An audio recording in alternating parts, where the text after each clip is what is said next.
Cuando indagas un poco en la realidad, cuando rascas un poco y cuando viajas te das cuenta que en realidad las personas nos parecemos muchísimo, mucho más de lo que estamos dispuestos a aceptar, ¿no? En realidad todo el mundo necesita las mismas cosas. Aquí, en Rusia, en la China o donde tú me quieras llevar, ¿no? Todos necesitamos amor, todos necesitamos poder desarrollarnos profesionalmente, ser respetados, ser apreciados, sentirnos útiles, encontrar nuestro lugar en el mundo. Cuando esto lo comprendes, ya te es más fácil relacionarte con los demás. Y de hecho, a mí me gusta citar esta famosa frase de Ramana Maharshi, que le vino a visitar a alguien que le pedía consejo de cómo puede llevarse mejor con los demás. Y Ramana Maharshi le dijo, no existen los demás. En realidad todos somos una misma cosa, ¿no? Una misma humanidad y tenemos las mismas necesidades. Estamos en permanente evolución, por lo tanto, está bien ser imperfecto, porque eso no significa ser conformista, sino significa que tú sabes que en este momento tienes un determinado conocimiento y habilidades, pero mañana serán otras. Y la única competición sana que podemos tener es contra nosotros mismos, ¿no? Compararnos con quien éramos ayer.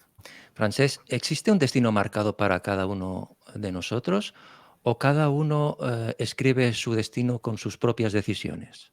Las personas proactivas lo escriben con sus propias decisiones. Las pasivas viven el destino que les va marcando los movimientos que hay en la sociedad o en su entorno más inmediato. Entonces, la persona pasiva, por ejemplo, puede estar en un mismo trabajo 30 años y cambiará si alguien decide ascenderla a esa persona, ¿no? La persona proactiva siempre está inventando, siempre está creando, siempre está introduciendo pequeñas iniciativas en su vida y, por lo tanto, crea su destino. Claro. O sea, no tenemos que pensar, bueno, las cosas ya sucederán. No, no, tenemos que provocar que sucedan. Sí, es que el futuro es una idea abstracta. Cuando alguien dice, ¿cómo será el futuro? Pues por tu parte, según lo que tú quieras hacer en él, porque nada está escrito, en el sentido que todas las posibilidades están conviviendo ahora mismo dentro de cada persona. Bueno, todos buscamos nuestro sitio en el mundo y una de tus preguntas existenciales hablas del propósito de vida, ¿no? ¿Cuál es el camino, Francés, para que uno pueda encontrar su propósito de vida? Yo diría que la autenticidad, y eso requiere conocerse a uno mismo para saber quién eres, porque solo puedes ser auténtico si primero te has conocido, ¿no?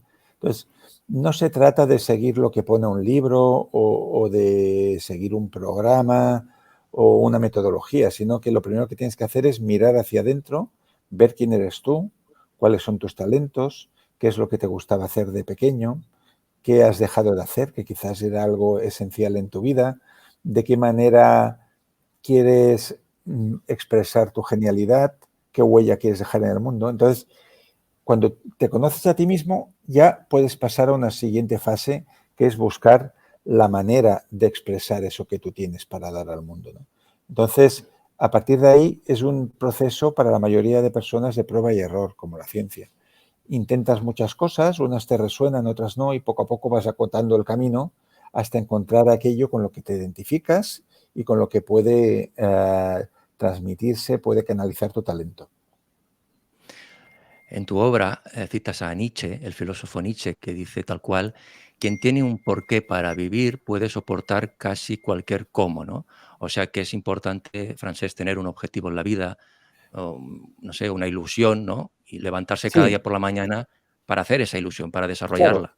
El propósito lleva directamente a la resiliencia, ¿no? Que es esta disciplina tan de moda en la psicología y que popularizó Boris Cyrulnik, en el sentido que una persona puede tener una vida con un pasado terrible, pero si tiene un propósito, si tiene un hacia dónde ir y tiene un para qué, pues el pasado no importa, porque te puedes construir un presente y un futuro a tu medida, ¿no?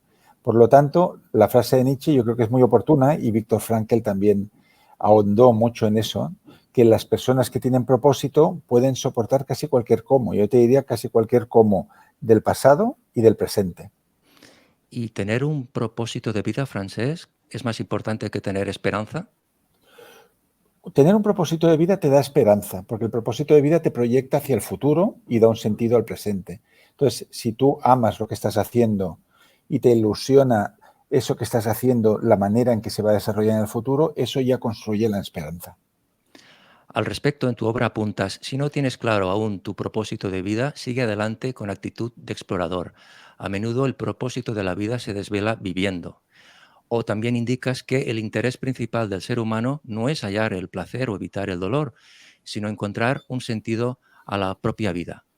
Permítame, Francés, porque una de tus obras de mayor éxito y repercusión mundial es tu libro Ikigai, Los secretos de Japón para una vida larga y feliz, de la editorial Urano, del que eres coautor en 2016 junto a Héctor García, y en la que abordas la filosofía de vida de los japoneses más longevos, ¿no?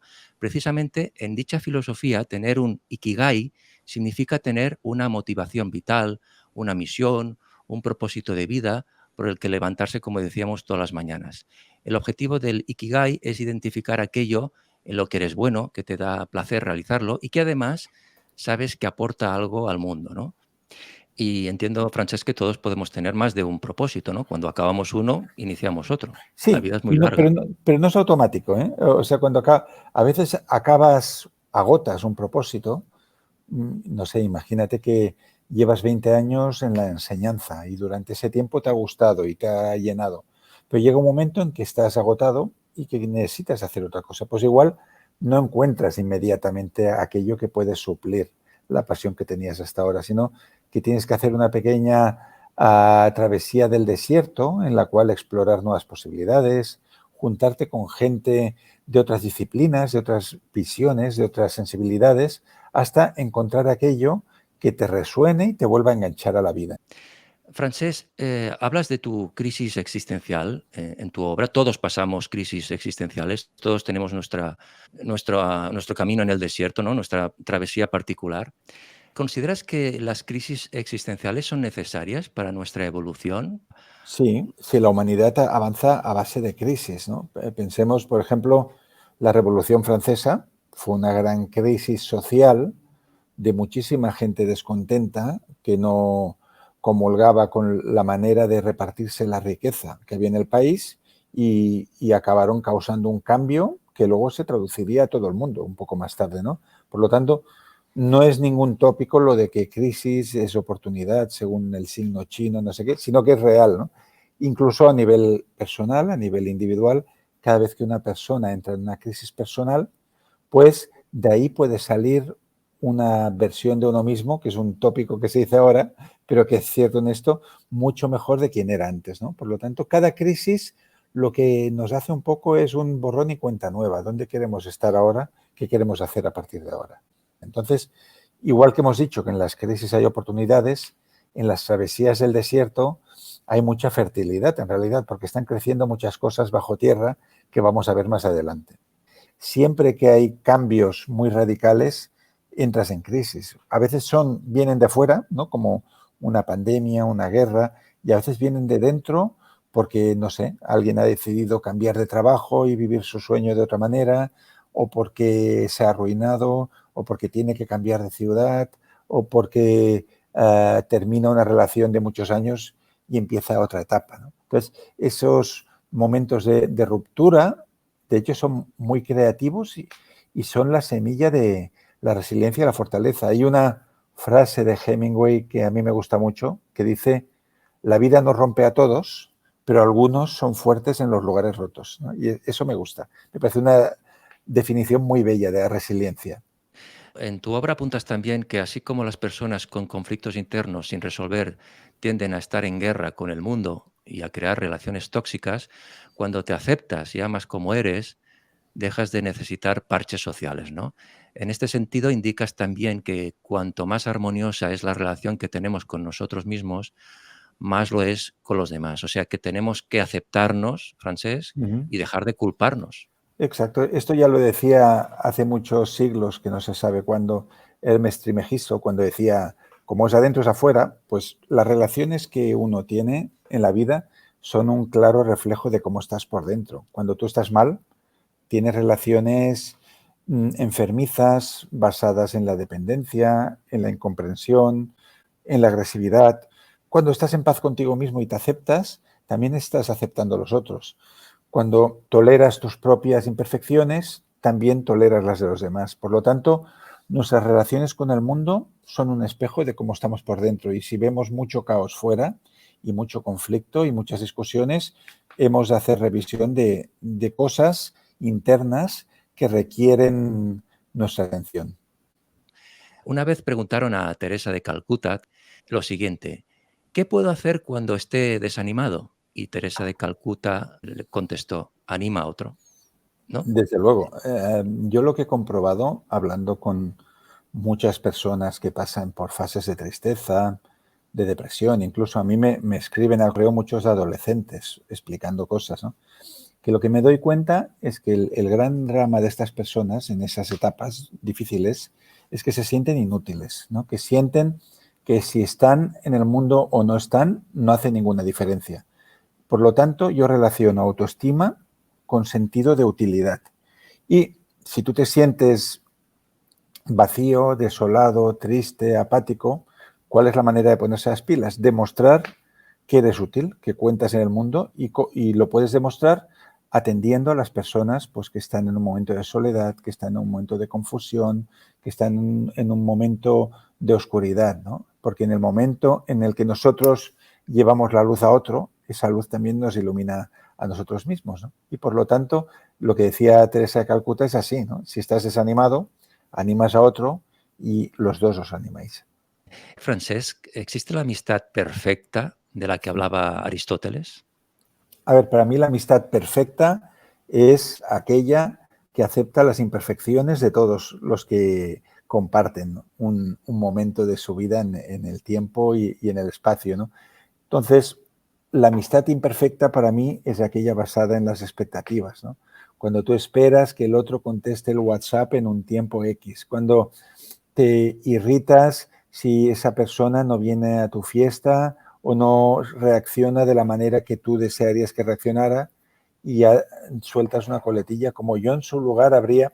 Entonces, eso es la amistad imperfecta. La amistad perfecta y el amor perfecto es la aceptación. Cuando tú aceptas la persona que tienes delante, tal como es, que no tiene por qué ser en absoluto como tú, ni tener las mismas capacidades, ni las mismas prioridades, ahí sí que el vínculo puede ser muy saludable y puede ser para siempre. Aristóteles calificaba o hablaba de amistad perfecta, aquella que surge entre personas de igual bondad y virtud, queriendo ambas partes siempre el bien del otro. También podemos tener amigos, Francesc, totalmente opuestos a nosotros, pero sin embargo encajamos, ¿no? Nos complementamos. Complementarios, por ejemplo, una persona que sea muy hiperactiva y que sea un volcán, pues se coordinará, se completará muy bien con alguien tranquilo que le sepa dar toma de tierra. Eso sucede también con las parejas, ¿no? Que si son muy distintos se complementan.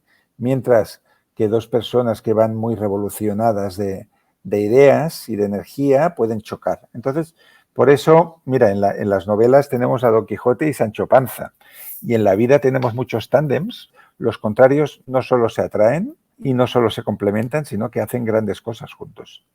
¿Qué entiendes, Francesc, por un verdadero maestro? Bueno, verdaderos maestros los encontramos a lo largo de la vida cuando estamos preparados, como dice el Zen, ¿no? Cuando el alumno está preparado aparece el maestro. Y maestro es cualquier persona que llega a nuestra vida para removernos un poco, ¿no? Para hacernos pensar, para plantearnos preguntas o caminos que no habíamos visto.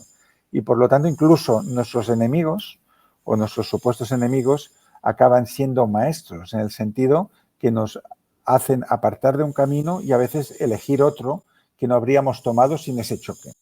Para mí los miedos son puertas, ¿no? La puerta está ahí, tú igual no te atreves a cruzarla, pero hay todo un mundo que empieza al otro lado de esa puerta.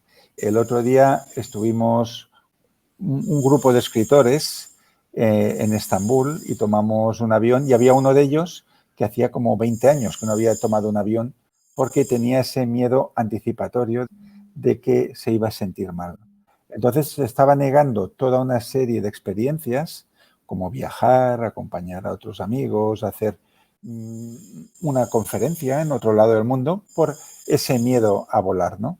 Entonces, en el momento en que abrió la puerta y vio que no pasaba nada, que sí se sintió nervioso durante el vuelo, pero luego pudo tener todas unas experiencias, vio que había todo un mundo que le esperaba detrás de esa puerta. Entonces, Hay un artículo que a mí me gusta mucho de Juli Pérez de Jordi que dice: el miedo es el medio, ¿no?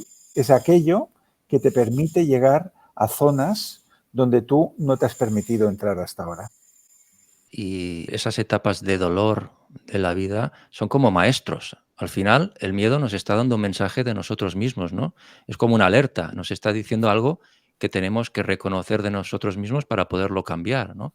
Bueno, el miedo Y sí, es como, en este artículo que te mencionaba, es como un espantapájaros que está ahí para alejar a los pájaros, pero al mismo tiempo les indica dónde está el alimento, ¿no? Por lo tanto, cada miedo es como un desafío a que vayamos más allá de nosotros mismos. podemos leer también una cita del psiquiatra Carl Gustav Jung que dice, la vida no vivida es una enfermedad de la que se puede morir. ¿Qué entiendes tú, Francés, por una vida no vivida? Es cuando hay una vida que estás llevando físicamente en tu espacio vital, ¿no? En tu casa, en tu trabajo, en tus relaciones, pero en realidad desearías vivir otra vida. Y hay una vida mental, una vida en tu imaginación en la que tú haces otras cosas, en la que tú tienes otros puntos de interés, en la que tú te desarrollas de otro modo. Entonces, cuando hay un divorcio entre la vida imaginada y la vida realizada en este mundo terrenal, entonces aquí es donde viene la ruptura, ¿no? Y donde empiezan muchos trastornos mentales, ¿no? Que no se corresponde lo que tú deseas ser con lo que tú eres, ¿no? No hay una coherencia. Entonces, por eso es tan importante hacernos preguntas, darnos cita a nosotros mismos y conocernos para saber si estamos en el lugar donde tenemos que estar. Porque yo también te diría que la depresión se desata, la no endógena, me estoy refiriendo, por dos situaciones que en realidad son una. Porque estás donde no deberías estar o porque no estás donde deberías estar. Hace 2600 años, Buda ya dijo que el dolor es inevitable, el sufrimiento es opcional. Por tanto, Francés, ¿podemos decir que el sufrimiento y su duración la decidimos nosotros mismos? Sí, a ver, el dolor, tal como decía Buda hace tanto tiempo, está presente en la vida humana ya, y no solo ya por guerras y pandemias, sino porque vamos perdiendo a seres queridos, nos separamos de amigos con los que habíamos tenido mucho vínculo, hay amores que terminan, nuestro propio físico cambia, nuestras fuerzas van menguando, ¿no? Y ahí ya hay un dolor. Pero lo que produce sufrimiento es nuestra interpretación de estos hechos, ¿no? Lo podemos hacer desde la naturalidad y la aceptación y amar cada etapa, ¿no? Y cada momento en el que estamos, o desde la pérdida, ¿no? Las personas que sufren son las que desean que las cosas sean de una manera distinta a como se las ofrece la realidad. Y por lo tanto, el sufrimiento es ese divorcio entre lo que tengo y lo que desearía tener. Y como bien dices, Francés, muchas veces sufrimos debido a nuestra interpretación del propio dolor, incluso cuando el dolor aún no se ha producido. Exacto. Eso lo saben muy bien los expertos en fobias, los psicólogos y psiquiatras, que el pánico anticipatorio es peor que el propio miedo. Y de hecho, a veces lo están etiquetando como metaemociones, lo que sientes sobre lo que sientes, ¿no? Entonces, igual que hay gente que se siente mal porque está en una reunión social, igual estás decaído y crees que deberías estar alegre y aportar algo que no estás sintiendo, pues también el pánico, el miedo tiene dos niveles. Por ejemplo, te puede dar miedo a subir a un avión, pero si sabes que de aquí a una semana vas a subir a un avión, tener miedo al miedo que sentirás en ese momento. Y eso es el pánico anticipatorio, que siempre es peor que el propio temor que sientes en el momento. Apuntas que el interés principal del ser humano no es hallar el placer o evitar el dolor, sino encontrar un sentido a la propia vida. Lo que está claro también, Francesc, es que la clave está también en saber gestionar nuestras propias emociones. Sí, y para saber gestionarlas hay que conocerlas. Cuando tú estás enfadado y no sabes que estás enfadado, pueden suceder cosas como la bofetada de Will Smith, porque en ese momento no sabe lo que está haciendo. Pero cuando tú tomas conciencia de que estás irritado, por ejemplo, puedes tirar para atrás y preguntarte por qué. ¿Qué es lo que te ha hecho sentir de esta manera? con qué se conecta, porque quizás eso tiene una conexión profunda con algo que viviste de niño, ¿no? Entonces, a partir de ahí ya tienes mucho más control sobre tu emoción y la duración será menor también. Como decimos, Francés, vivimos en un mundo frenético, pospandémico, que está sacudido por el dolor, por las guerras, por la injusticia, ¿no? ¿Qué claves recomendarías a la gente que nos está siguiendo ahora, que nos ve, que nos escucha, para que pudieran encontrar, a pesar de todo eso, la paz, y en la medida de lo posible, ser felices? Pues mira, que elijan los contenidos con los que quieren nutrir su mente, porque todos somos muy conscientes de la importancia de una buena alimentación. Cada vez hay más tiendas, ¿no?, donde se vende alimentación saludable, productos de proximidad, sin pesticidas, etcétera, pero no tenemos el mismo rigor con lo que damos a nuestra mente. Entonces, si queremos cultivar la paz, pero estamos expuestos a noticias violentas con imágenes de alto impacto, que de hecho lo que quieren es condicionarnos y hacernos pensar de determinada manera, ¿no? Pues es muy difícil luego irse a la cama y tener un sueño tranquilo. Por lo tanto, debemos tomar responsabilidad de lo que damos a nuestra mente y elegir aquello que consumimos, ¿no? Entonces, quizás es suficiente con una pequeña ración de noticias al día y el resto lo podemos completar con contenidos que sabemos que nos hacen bien, que nos hacen sentir en paz con nosotros mismos. Como indicas también, el psicólogo y humanista Joan Garriga dice lo siguiente: piensa que la tristeza no dura para siempre, ya que se acaba transformando en sabiduría, ¿no? Qué gran cita Exacto. también. Un gran amigo, Joan Garriga.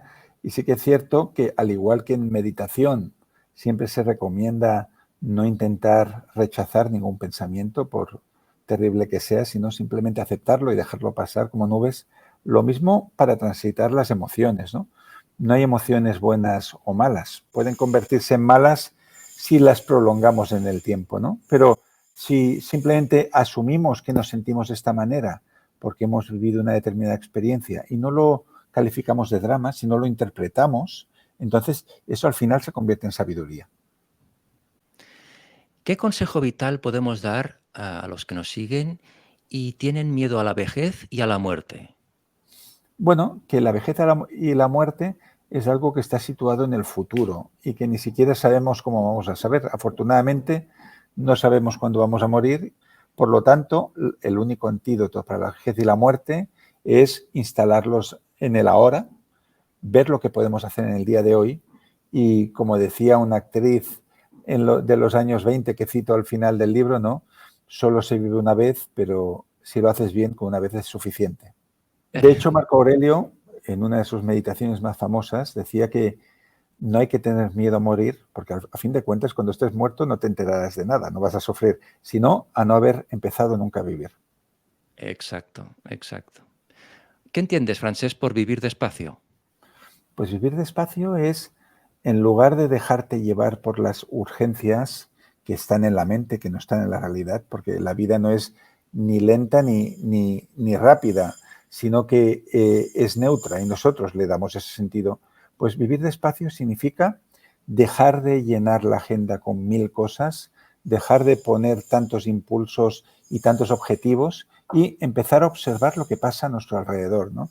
Y hay un maestro budista coreano que estuvo mucho en las listas en Estados Unidos, que dice que hay cosas en la vida que solo puedes ver si te detienes, si frenas el paso. Entonces, a veces estamos tan obcecados en correr que no nos damos cuenta ni de las personas que tenemos alrededor, ni del color del cielo, ni de lo que estamos haciendo. Hay una cita que me gusta mucho a mí, que puse en mi novela Amor en minúscula, que dice: cuida las pequeñas cosas porque quizás un día eches la mirada atrás y te des cuenta de que eran las grandes. ¿Existe una forma de estar siempre enamorado de la vida que podamos contar a nuestros seguidores? Sí, para mí sí. La manera de estar enamorado siempre de la vida es no dejar pasar un solo día sin hacer algo que te guste mucho, que te apasione. O sea, poner tu ikigai en el día a día y al menos haber dedicado una hora a eso que le da un sentido a tu existencia, ¿no? Entregarte a los demás, dar todo lo que tienes, de manera que puedas irte de este mundo sintiendo que no te has guardado nada para ti y no dejar nunca de proyectar cosas que no hayas hecho, ¿no? Entonces, al final, seguir enamorado de la vida, esto es como un fuego que depende de cada uno irlo alimentando. Entonces, si tenemos esta actitud curiosa, apasionada e inconformista, podemos seguir enamorados de la vida hasta el día que nos moramos.